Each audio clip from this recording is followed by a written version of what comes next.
Welcome to the Life on Purpose podcast, conversations that explore holistic health, intentional living, learning, and growing. I'm your host, Brandy Eilert. All right, guys, welcome back to the Life on Purpose podcast. It has been a while, but it feels so great to be back. And this could not be the more perfect topic and the more perfect guest for why my hiatus was so long and why I'm just now coming back. But today I am joined by Jessie Kanzer, who is a former reporter, actress, and author of the new book, Don't Just Sit There, Do Nothing, Healing, Chilling, and Living with Tao Te Ching. That's a mouthful. It sure is. Yes. Jessie, welcome. Like I said, could not be the more perfect topic. I have been on hiatus. I know, my listeners know that, and it was kind of a little bit longer than I had anticipated, but it was something that I needed to do. And this is kind of what you talk about in your book of just letting yourself be, doing nothing. I knew my family needed me. I needed to step back a little bit.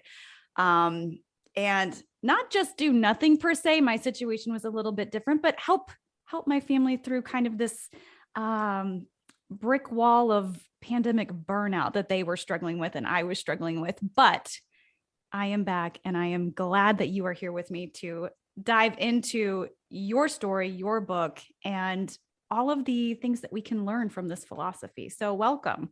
Thank you so much, Brandy. And just to point out what you said, I think that first of all, you gave yourself time, like you said, not to do nothing, but I would say, and this is what I tell a lot of people, you allowed for more nothingness, not complete nothing, but you allowed for a little more stillness in your own existence so that you could be of service to the people who really needed you at that moment. And so I like to clarify, because sometimes people get freaked out with the idea of doing nothing. It's not doing nothing. I mean, none of us are really doing nothing. If you're breathing, right, you're doing something, but it's about allowing for stillness and allowing for the lack of direction, which scares the bejesus out of us, as we discussed right before we started the show. So it's for allowing the pause. Right. And creating space, when we create space, it's, you could look at it as nothing per se, but you're creating space for something else to be able to come in, whether it's healing, whether it's fun, new opportunities, or joy, new opportunities. I mean, we spoke about that just a little bit too before we started recording, kind of with this great resignation. People are realizing that they can create room for something new and something different. We've been kind of on this hamster wheel of just spinning our wheels and not being able to really breathe and explore. And now all of a sudden, we were kind of forced into a situation where we were allowed to do that. Yeah. And it's so funny because you said it's allowing for the space. And there's a verse in the Tao Te Ching that says it's the walls of the house is what you pay attention to, but it's the space within the house that allows the family to live and thrive in it. And so that's just an example, right? There's the bowl that holds the stuff, but it's the space that allows the stuff to be held. So, everything there's a balance, the Tao tells us, between the doing and the non-doing, between space, nothingness, and something. There has to be a balance. Right. Can't fill up every single pause, every single, vacuum. Although we do try to, I noticed this with my children too. I have, my oldest is almost 14, and then I have an 11-year-old and a 4-year-old. And with the older two, I noticed that they have a hard time now with kind of this dead space, trying to fill it with something constantly. And I'm always at them, like, it's okay to be bored. Just let yourself be bored. That will allow for creativity. But we are kind of in a society now where that's not really their existence. It's not comfortable for us anymore. No. That's for sure. Yeah. But my kids, I have 2 girls, 7 and 5. Mm-hmm. When my older one, I've noticed that it's when she's been doing a lot, when there's a play date, there's school, blah, blah, all of a sudden it's quiet. Yeah. She'll run up and she'll be like, I'm bored. And I say, so be bored. Yeah. It's why she knows she's not going to find any comfort. I said, or sometimes I say, oh, so I guess it's time to give away all of the activities and games and toys we have. And then she's like, oh, I'll go do something. Never mind. Yeah. But I don't, I, the same as you tell your kids, it's okay. Boredom is a great space. Nothingness is a great space for something to arise from. And that's why we actually need those pauses we're running from. And we need that lack of direction in order for our greatest visions, our greatest versions of ourselves to rise up from that moment of pausing. Like if you don't give yourself that space, you're going in the same trajectory that's already laid out.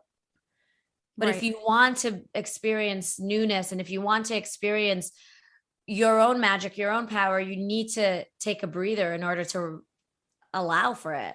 Sure. And let's, I want to start, your story is fascinating and your life has been very, very interesting. You didn't get here for no reason.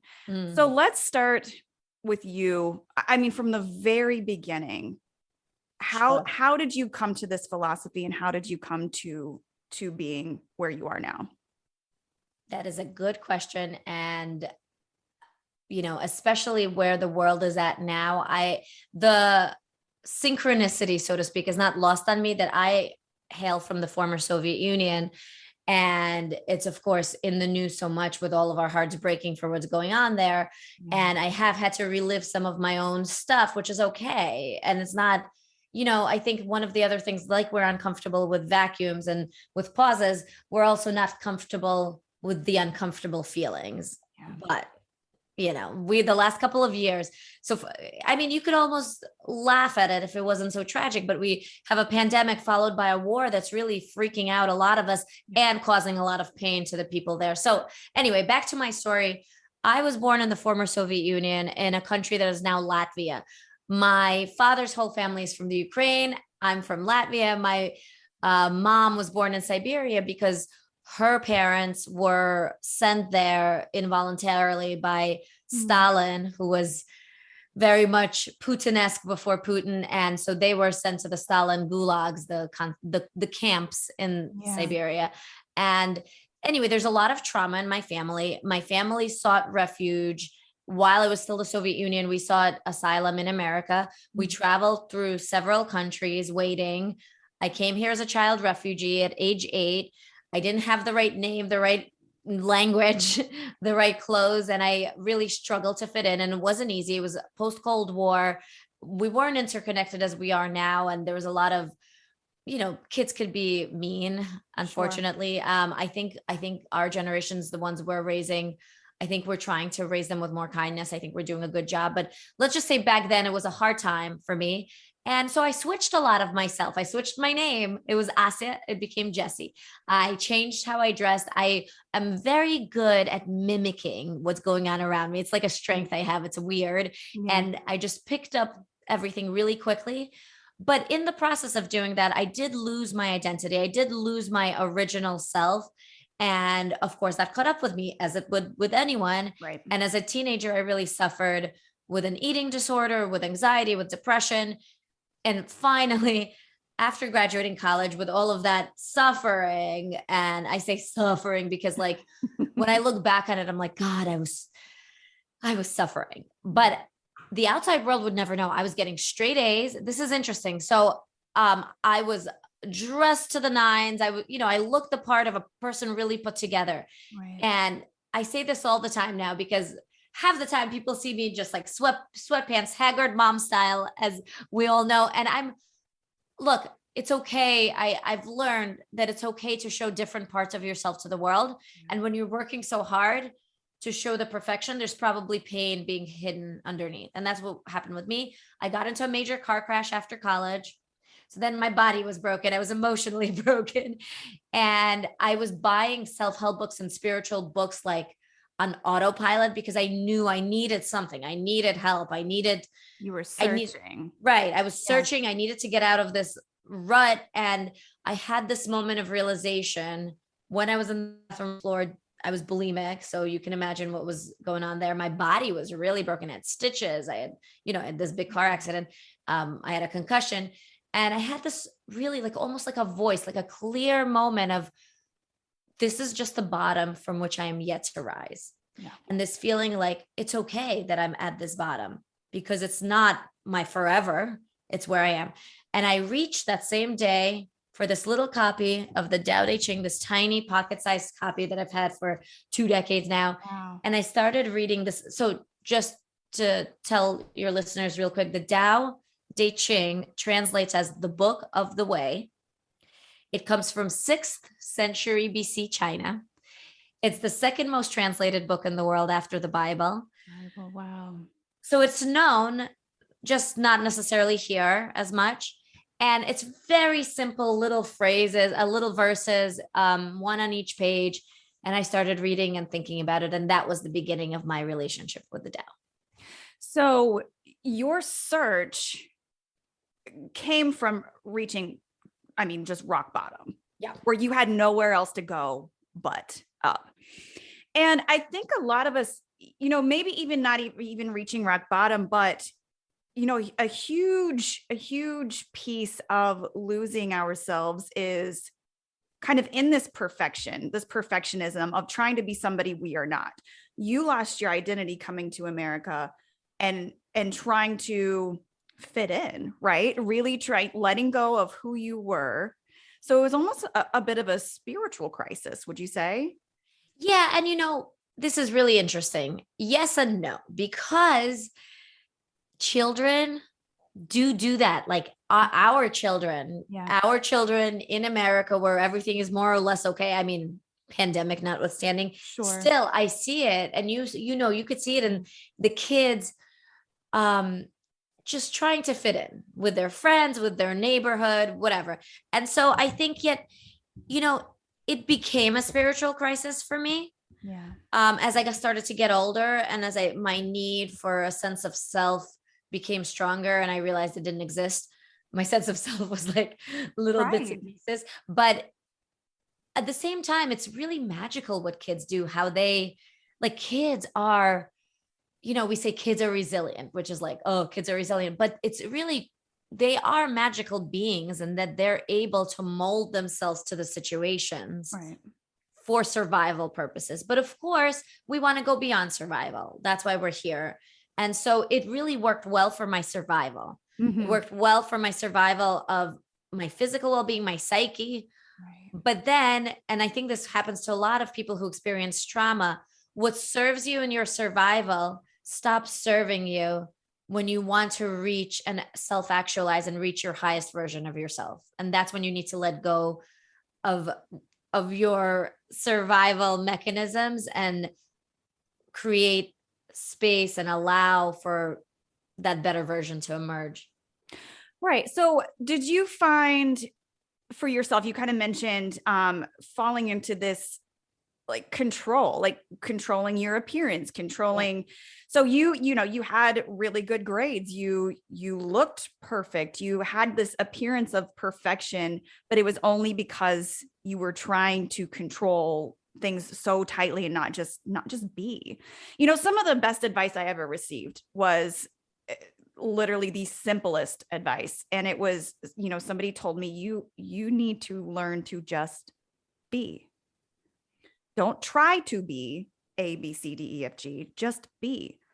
Be what you are in that moment. Be angry, be sad, be bored, be whatever that is. Fill in the adjective. Just be.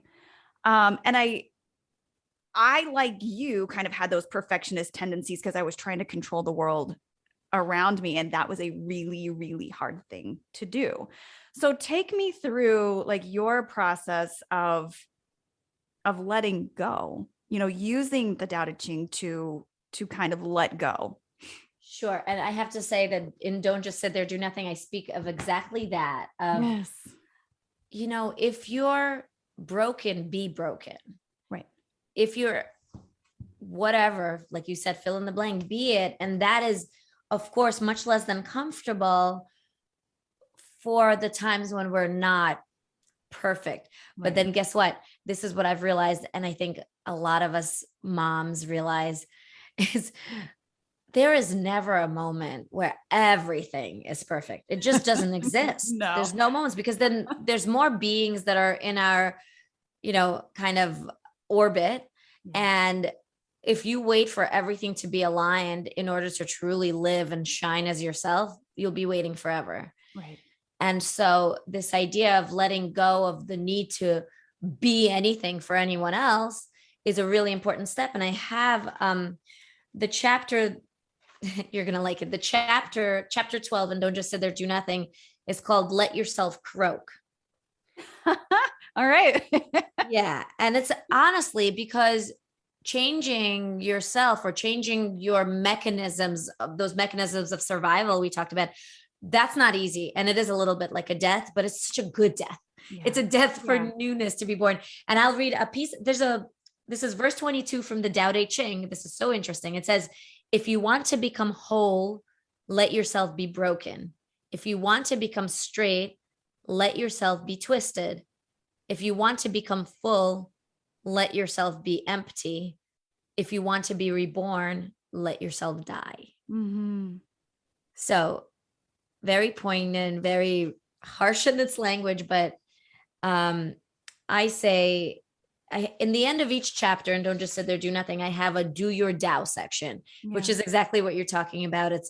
It's not all exercises because I didn't want to give people more stuff to do on their already busy plates, but it's shifts in the way we think, shifts in our perception and expectations of ourselves. So I say, let's go there for a moment. Let's ask ourselves, what masks am I wearing in my everyday life and which ones am I willing to dismantle? Yeah.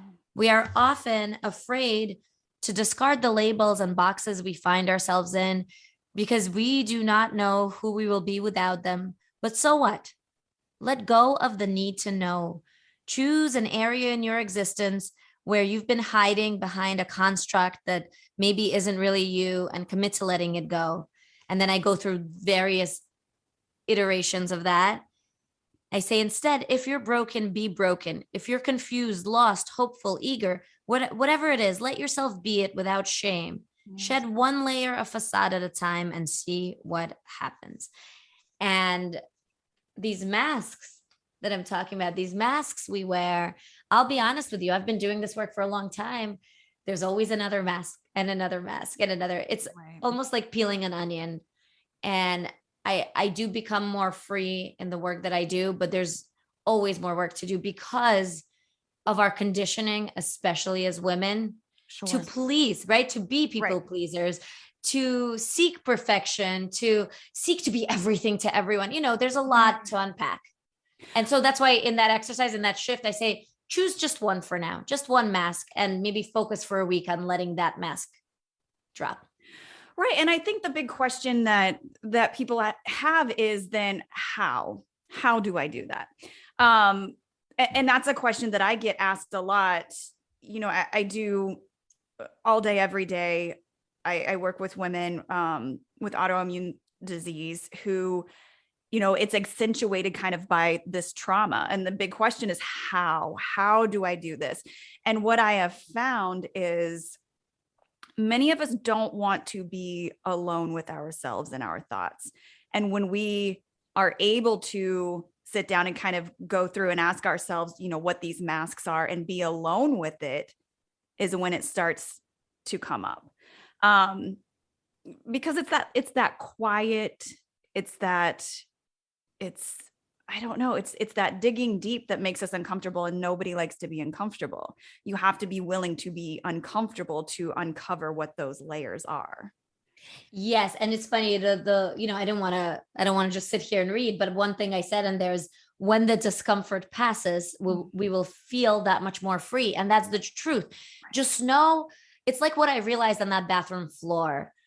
It's just a moment, a bottom from which I'm yet to rise, but that is true for any moment. Yeah. So listen, I, like everybody else, when you're sitting with uncomfortable feelings, I'm in that space right now. I'll be honest. I'm in that space because I've launched my book. I've had an amazing week. Last week, I had an event in my own hometown and all these people came out and I felt so much love and it's doing well. And, you know, I'm talking about it on wonderful podcasts like yours. And I have this feeling of, But on the other side of the world that I come from, people are really suffering. And so I have these feelings of really deep discomfort of, am I allowed to celebrate? Am I, and I think a lot of us deal with that as well. And what I found is the lovely part of the Tao Te Ching.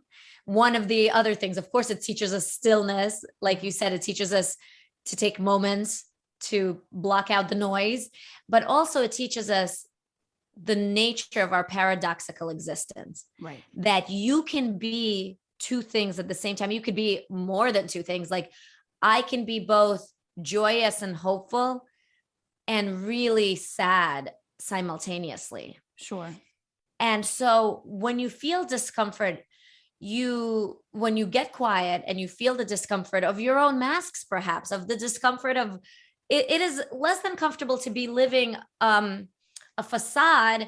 And sometimes we don't let ourselves realize that until we get quiet, until we block out all of the noise. And we have a lot of noise, right? These days. Right. And then you feel that with yourself.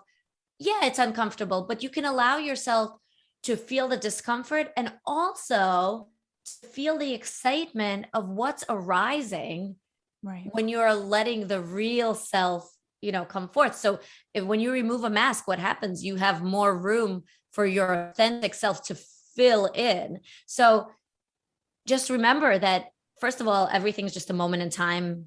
Time is always, it's always passing. So it will pass, but also say to yourself that I can feel the discomfort and I can feel the excitement. Right. And I think we're going through that a little bit right now, kind of coming out of like the pandemic, really. Cause I feel this like with my children and their school and friends, like we're coming out of this really just intense time and we want to be joyful, but then there are some friends or family members who are still kind of scared. And so you're trying to find your way of what, making people around you comfortable, but also accepting that there's a little bit of joy coming out of something ending that was so intense. Yeah. And also, with what's going on the other side of the world, there's kind of just a lot of feelings going on, simultaneously sometimes. Sure. And here's what I've realized, and I'll tell you this right now. And this is through my years, through the gift of having been a refugee, a child refugee, is I was able to go through this period. And because I was a child, I wasn't filtering yet what I was feeling. Right. And if you watch your own children, you'll see how quickly some of these, especially the younger ones, how they can have this big giant tantrum and just be okay a second later. And it's like amazing. They just let the steam out and then they're like joyous again.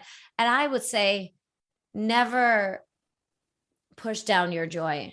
You just don't do it for other people. It's not, you can't dim your light enough to make other people comfortable. That's not the game here, because you can make it a habit. Yes, if you yes, do something yes. too much, if you continue to dampen your own joy and happiness and personality or whatever, you can make it a habit to where you are constantly doing stuff for other people. Yes. And then here's the thing. It's our joy, it's our light that makes us the most useful versions of ourselves in the world. Right. So taking care of yourself is not a joke. Like this is what you need to do to be of the greatest service to the universe. And in fact, positive psychologists who've done research on this found that people who self-identify as happy are the same people who help others in time of need, are the same people who are likely to usher in change in the world. They're actually the action takers, but they take time for themselves first. Right. Which falls into the doing nothing part. Yeah. You're not necessarily doing nothing. You are creating space for ideas and innovation. And, it's really funny. Some of my best ideas or topics I want to talk about or guests I want to reach out to or things I want to write about or whatever it is, come to me when I'm in the shower or I'm alone, like with my thoughts where I'm not doing anything per se, but just by myself or in the car. I alone, knew you were going to say shower. I knew you were going to say water. Because I've been told this by several people. And then I started collecting, like I've been on this kind of interview gig thing for a little bit to help launch the book, but I've started to see it's really wonderful because I'm talking to like-minded people like you, but it's funny to see we're all the same. And actually the last person who told me shower was a man, and my husband is in a creative career, and he also gets good ideas in the shower. And somebody else said brushing their teeth when they're brushing their, but like you said, it's the times when you're with yourself. Yes. Yeah. Yeah. And somebody told me one time, I think I mentioned that one other time, the water. I mean, it's kind of there's some spiritual connection to kind of water and, Well, and don't just sit there, do nothing. There's a chapter called Fuck This and Water. Oh, perfect. All right. Tell me. Okay. What does that mean? Okay. So sorry for the language, but fine. I'll slap the explicit on there. We're good.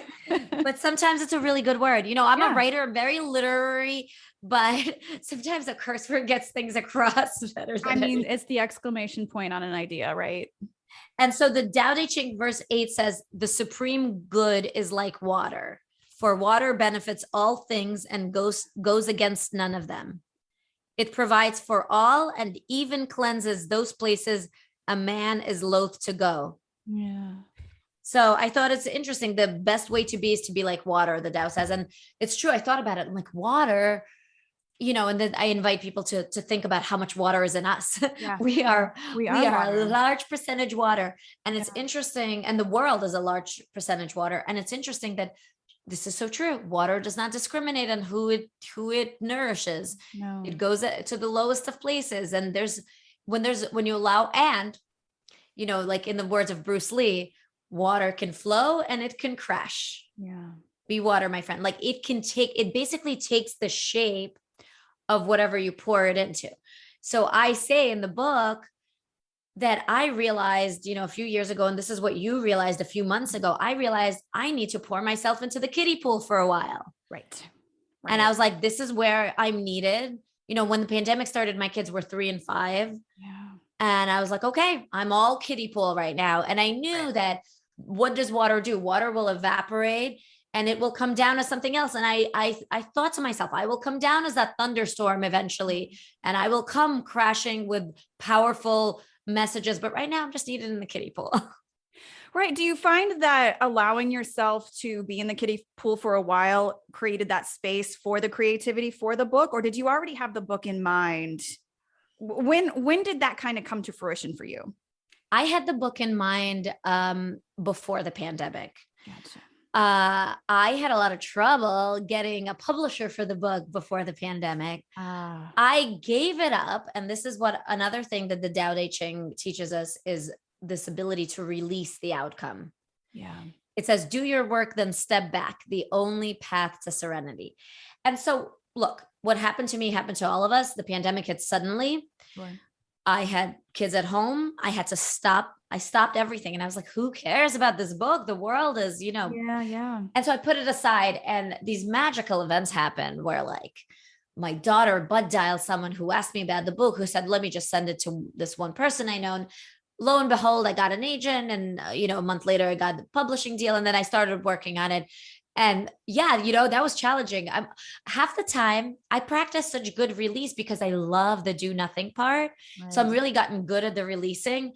And half the time part of me is like, it's okay if it doesn't work out, because I'll just stay home. And while my kids are in school, I can prep meals. I can watch some TV. I could take a nap. I could read a book. And I get so into this vision of myself of doing nothing that when things work out and they're like, oh, you got to write the book now, I'm almost like, damn, I got what I wanted for. I wasn't prepared for this. But I think it's good to see the benefit of any outcome. A lot of times we hold so tightly, we hold the reins of our dreams. We're like, I need to make this happen. And we're in such an achievement-based culture, Yes. And it's a beautiful thing to let that go. Because guess what? Like, you're only living now. Mm-hmm. And if you can get to the joy part now, right, it doesn't matter what manifests and doesn't manifest. It doesn't matter what you end up having to do, what you accomplish, what you don't accomplish. If you can be in the joy, of just this moment, you win no matter what. Right. Because you're prepared for anything at that point. Yes. You're Yes. prepared for your dream coming true, but you're also prepared for it, maybe not. And then creating space for something else. Yeah. And by the way, dreams that come true, because I'm living one right now, they never look like exactly what we thought they would. But that's a beautiful thing. I love that life unfolds not according to our plans, because how boring would that be? Right. And being fluid, kind of like water. Back to the water conversation, you know, as you were talking, I was imagining all the emotions of water. I mean, you can have very angry water, you can have very still water, you can have I mean, all of the emotions, but it's constantly flowing. So to be able to kind of go with the flow, you know, being proactive in a sense, but being able to release, also kind of just having that flexibility to let things be what they are. And, you know, when things do work out and then you have plans and then you have work to do, that work is never done. Right. So it's this understanding of like, you know, at some point in the day, I close my computer and my work is done for the day because I chose it to be done. I think we live in this weird time right now where we have to make our own boundaries, because a lot of us are still working from home. Some people are going back, but our work is everywhere with us. It's on our phones. It's, you know, we take it everywhere. So we really need to be very mindful also of our boundaries, of allowing ourselves the time to flow like water, and not becoming slaves to the next ding of the email and so forth. And the reason I bring that up is because I struggle with that as much as everyone else, but we need boundaries. It's very interesting you bring that up. I literally just had a conversation with my husband 2 nights ago, I think, that, you know, I'm going through this very interesting, I'm having so many conversations with people in my own space, but also kind of in the creative space and entrepreneur space, of really wanting to find a different way to operate outside of like social media and like people constantly having access to you. Yes. I mean, it feels very intrusive. Your phone's constantly going off. Your messages are constantly dinging at you. Social media, you have these expectations of constantly creating and being available all the time. And for me, it's always felt very uncomfortable, very, very uncomfortable. And so, yeah, we're kind of in this weird transition of, all right, I know that it's quote unquote necessary, but it makes me feel drained, and like where we need to find some sort of boundary to where you're not constantly accessible. I have a chapter in Don't Just Sit There, Do Nothing called Stop the Thumb, because a lot of us are dealing with, I mean, actually we're all dealing, let's be honest. Look, we're all dealing with the pull of technology because it's built in a way to get us to be addicted. And that's all coming out now. There's, you know, we may have not known that originally, but so we're all somewhat addicted. Yeah. So it becomes, how do we handle it? Like for instance, I love my social media community at this point, and I love connecting with them, and I love answering them, but it can get, like you said, very draining, not because I don't want to be there for the people who, you know, who are purchasing my book now, who want to talk about it, who I do want to be there, but I also need to remember to be there for myself and to be there for my family. And so these boundaries, they're fluid. You have to work, you know, so I'm thinking now, like, do I implement a day where it's like no phones, period? And my daughter was, you know, I talk very honestly to my kids about it too, because this is their future. This is or their present. I know you have teenagers, it's their present too. But I talk to her and I say, look, I'm sorry, mommy's on the phone so much these last few weeks. I have a lot going on and it's actually annoying. I'll be honest with you, but I have to do this right now because I had the book coming in. And she said, we should have a holiday. This is my 7-year-old. She said, we should have a holiday where no one's allowed to use any technology for the whole day. Right. And I was like, yeah, we should have that weekly. That sounds fantastic. So we're all working on it. Just, you know, we're all in the same boat of this, like this push pull of wanting to go on and, with world news, and like, this is the first time we're experiencing a war that is on social, that you can watch on social media, and it's horrific, but I have to pull myself back sometimes as well, because it's a lot. Yeah. It's a lot. It's a lot. I've always had a problem with, or a question around. I always kind of questioned the 24/7 news cycles, and that whole, I was like, do people really have that much to talk about? And and we are to a point now where this is a norm, and we've got news cycles running all the time. And yes, those boundaries need to be set, because that's intense. That much information is very intense. And again, you're not creating space for thought, for meditation, for being alone with how you feel about these things that you're seeing. Yeah. And, this is interesting. I heard this recently, that I read actually, that the amount of information we get in a day now, today, is more than just a couple of 100 years ago a person would consume in their entire lifetime. So just think about that. How it makes you wonder then how that affects somebody's nervous system, because we see all these nervous system issues. I work with it every single day. I myself struggle with it. It just being shot. Yeah. We have these new health issues arising. It cannot be good. It cannot be good. This amount of information cannot be good. No, you got to protect yourself. And I'm working on this myself.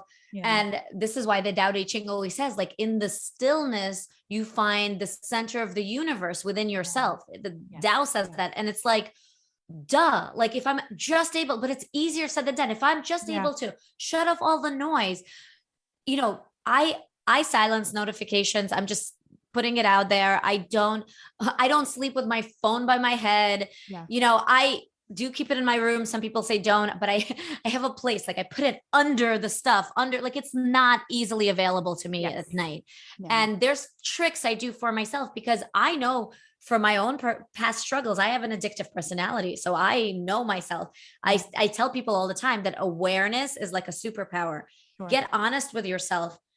Who are you? Are you a person that is overly addicted to social media? Better than anyone else. You don't need anyone to tell you, I know for myself, there are moments that I am, and when I see that pop up, I know what to do. And then I try to, and that's another thing. It's an ebb and flow, right? Like we have it under control, and then it's out of control. We have it. Just like anything else you become kind of addicted to. Right.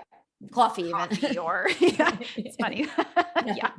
That one for sure. There's whole books written about, like digital detoxes. It's obvious that it's an issue when you have a process of letting it go. There are whole books about the processes of letting these digital devices go, social media, whatever.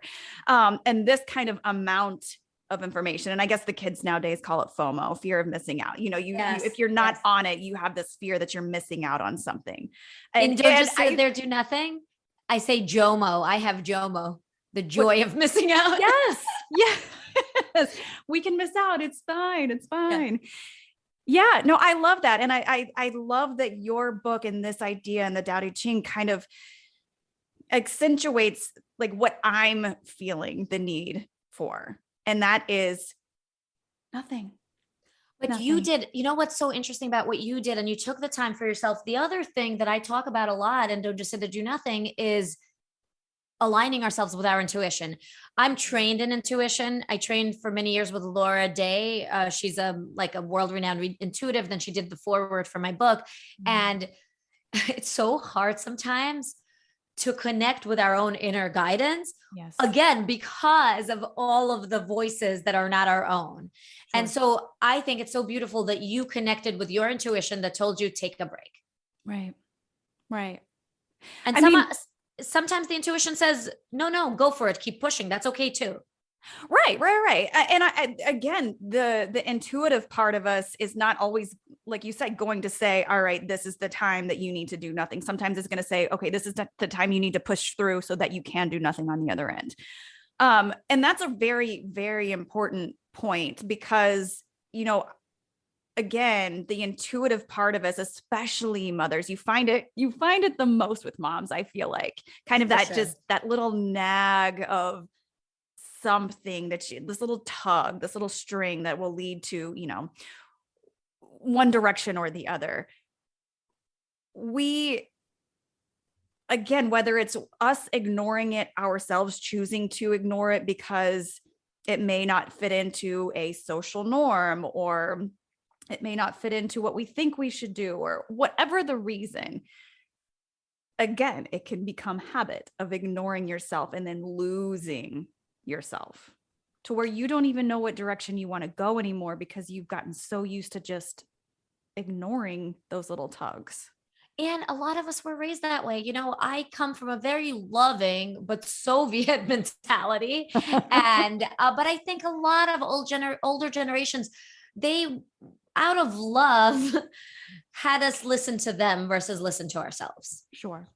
So a lot of times you're like, is this society's voice in my head? Is this my mother's voice? Whose voice is it? And you have to stop. And this is, again, when you give yourself the space, you're able to stop and ask yourself, is this even mine? And a lot of times the answer is no.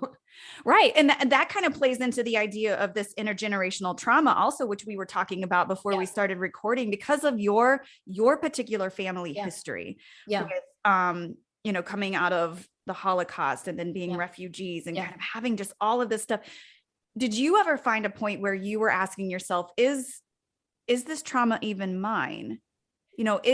Are these feelings mine? Where are these voices coming from? Are they my own?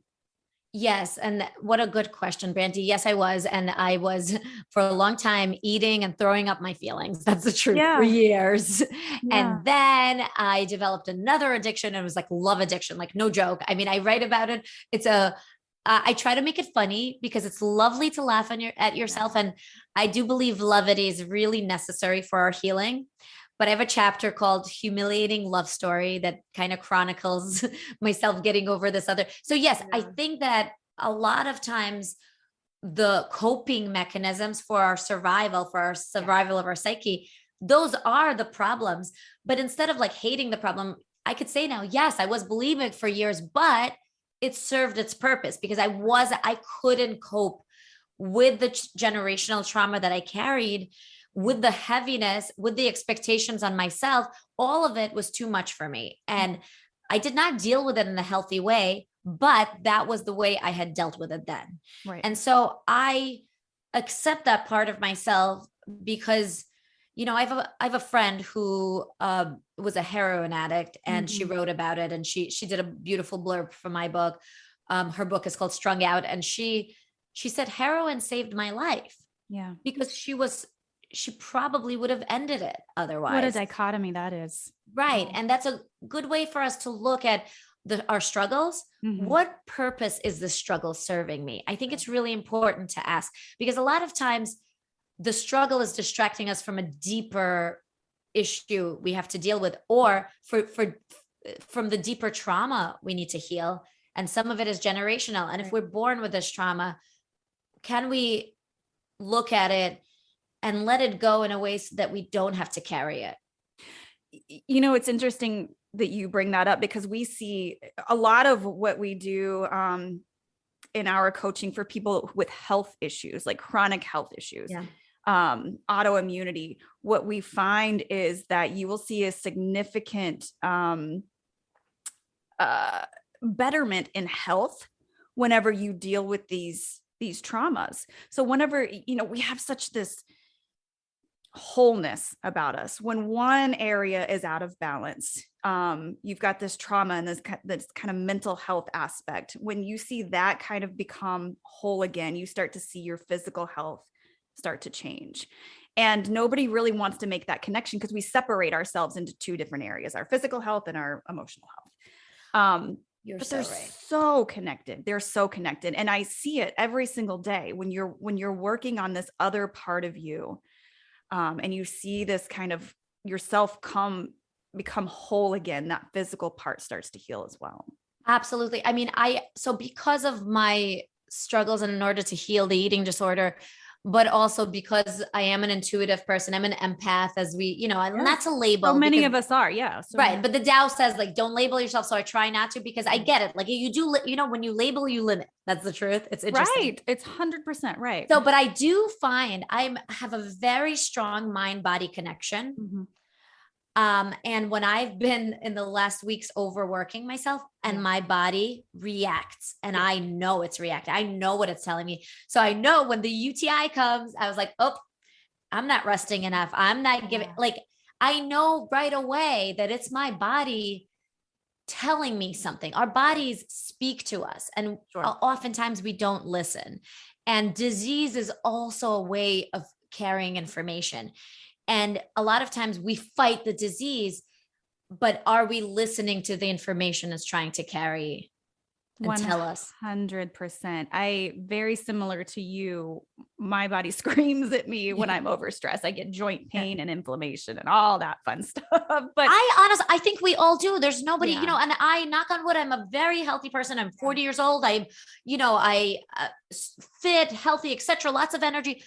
Listen, my body breaks down in a second when I'm not listening. And you know what else? It speaks in whispers, then it speaks in shouts. Yeah, it's like a toddler, right? And I wonder how many people don't give themselves what they need, don't give themselves the love and the rest that they need. And then their body breaks down. And maybe it's interesting to me that when their body breaks down, they find people like you, and they go into the work on themselves, on their spirit, on their wholeness. Right. And it's interesting that we're in this society where a lot of us only do that. And I'm myself included. Listen, I was really struggling when I reached for all these spiritual teachings. A lot of us only do that once we have no other choice left. But is there a way, maybe, at least in future generations with our children, to teach spiritual and mental well-being as something that we invest in before our bodies and our psyches break down? That, I think, in a nutshell, is kind of what I talk about in general, and the purpose of this show, because I, like you, did not seek out kind of this holistic view of health until I was not healthy, right? Until I could not get through my days because my body was so broken, until I couldn't keep a pregnancy, until I, lost a baby, until I was losing hair, until, like all of these awful things. It was like, okay, well, now I'll start to think about my health. I was 33 years old at the time. And so I think having my children watch me go through that whole thing, and then kind of how our lives transformed into more of a, caring for ourselves, both socially, emotionally, and physically. I need them to see the whole picture. And so I hope that will translate into their adulthood and kind of, keep the ball rolling. I don't know, but I think as a whole, that is something we absolutely need to do.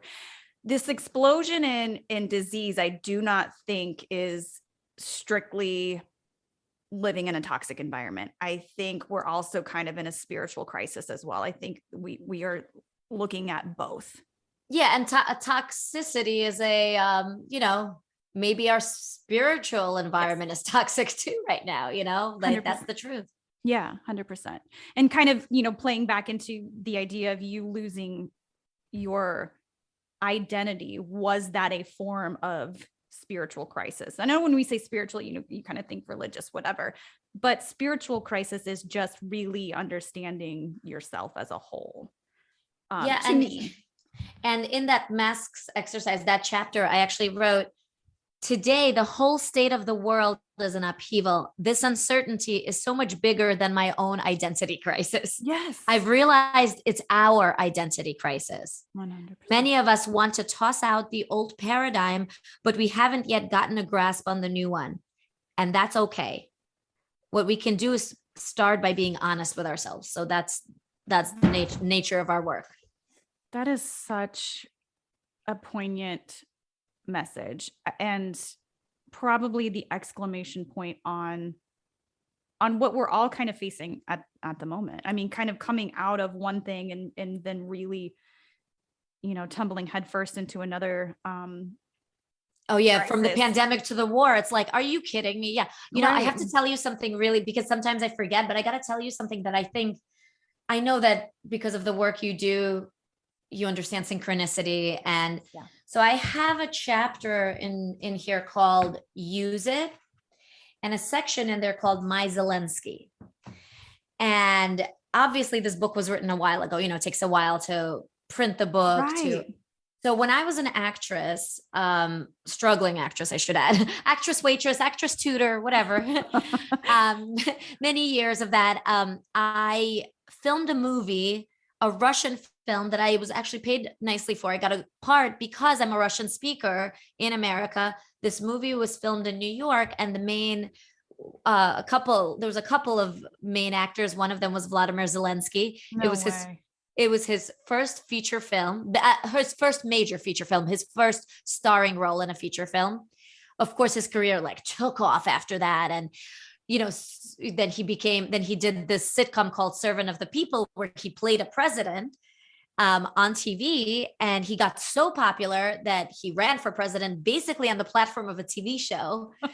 And then he won that. And we all know where he is now. I mean, please, I don't think there's a person in the world that doesn't know Vladimir Zelensky at this point. Right. And we see him as this heroic figure, which he's been doing an amazing job. But I've been following his career for so long because the amazing, whatever you want to call it, synchronicity, or the thing that happened is his career, what happened, it skyrocketed. He became president.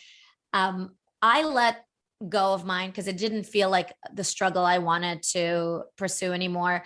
I got married, I started a family, had a normal job. I'm the suburban mom at that time, just had really little kids, whatever, haggard but happy. And my brother sent me a text saying, you were in a movie with the president of Ukraine. And I was like, what are you talking about? But then I looked it up and I knew who he was.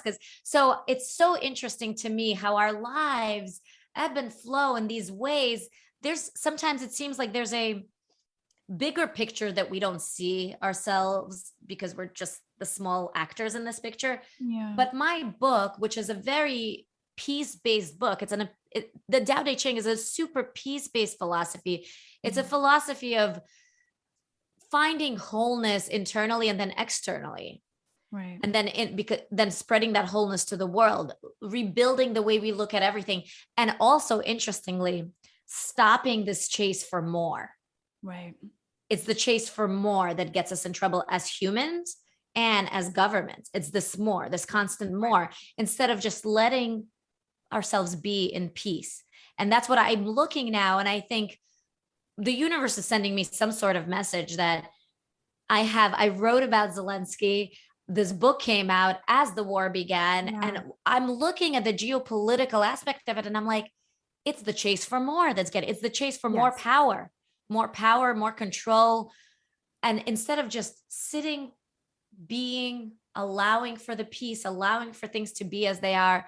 And while, of course, we cannot control the geopolitical happenings, can we look for our own tendencies in our own lives? And can we maybe step back and allow ourselves to experience peace and joy and simplicity with what we have, with where we are?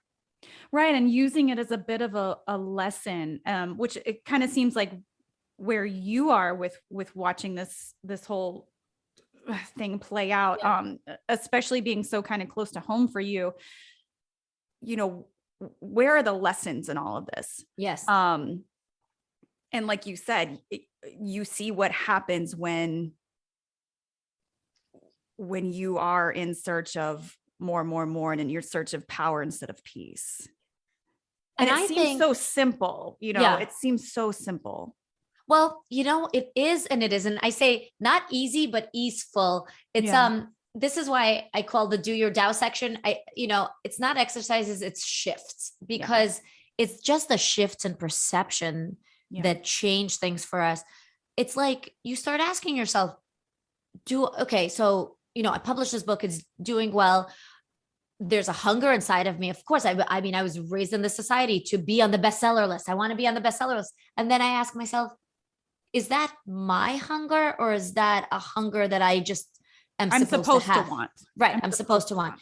Yeah. Can I be satisfied with what is? Can I be satisfied? I already have some people who are wildly into this book. They're so cute. They're like circling things, whatever. Can I just be satisfied with helping who I help? Yes. And so I bring myself back to that because I think, sure, this in some ways, the situation in Ukraine and with Russia is abstract for many of us over here. It's not for me because of my personal history, as you know, but Sure. but it is, but in a way, is it abstract? Because isn't the macro just a reflection of the micro? Yes. And isn't the problem of the more, what's getting us sick on a personal level, Right. this non-stopping, this not pausing, this not relaxing, this not letting ourselves just be. Right. No, Because they could have easily just lived, like, this is Russia, this is Ukraine. We'll just we'll allow this to be. And, and of course I'm simplifying everything, but, sure.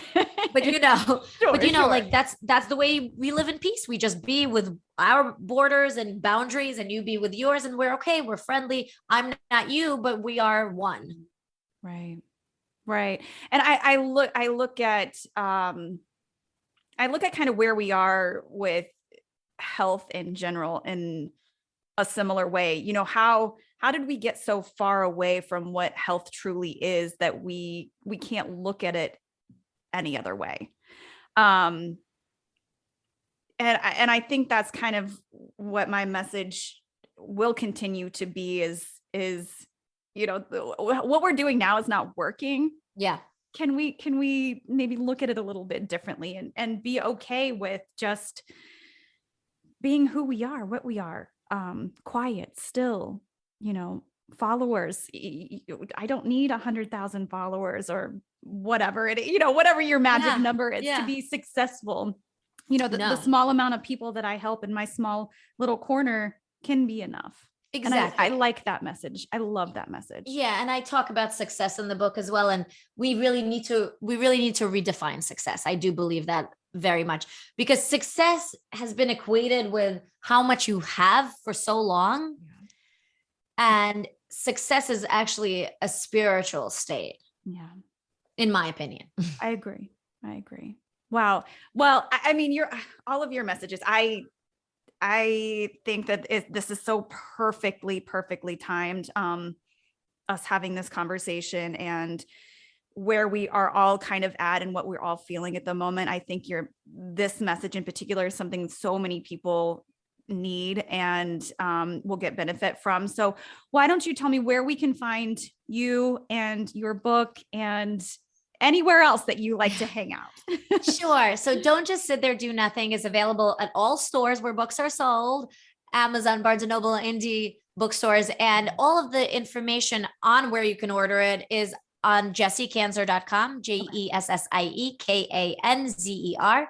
And I'm also at Jessie Kanzer on Instagram, where I'm at a lot. That's my number one social, but all the information's on jessiekanzer.com, the website as well. I'm on social a lot, but I do have some boundaries, but I'm on there posting this information, these spiritual teachings, actually read bits of my book. And there's a lot of free resources on my website. I never want someone to not be able to get this information just because they can't afford it. And I always tell people, if you really can't afford the book, but you really want it, just email me. Yeah. I have some connections.